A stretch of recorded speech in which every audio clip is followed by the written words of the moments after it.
ঢাকা মাওয়া এক্সপ্রেসওয়ের Dhaleshwari toll প্লাজায় বাসের ধাক্কায় ৩টি গাড়ির ৬ জন নিহত হওয়ার ঘটনায় ব্যাপারী বাসের মালিক ডাবলু ব্যাপারীকে গ্রেপ্তার করেছে পুলিশ।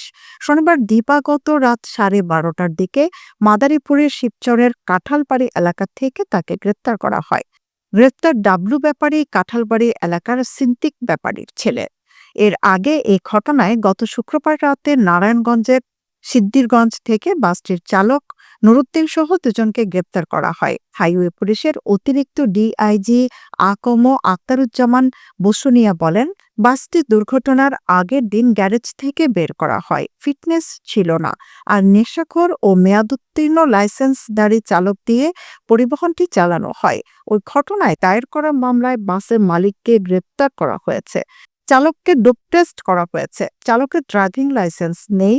গাড়িটি আগের দিন ঠিকঠাক করে রাস্তায় নামানো হয়। গাড়িটির ফিটনেস নেই, ১ বছর আগেই মেয়াদ শেষ হয়েছে।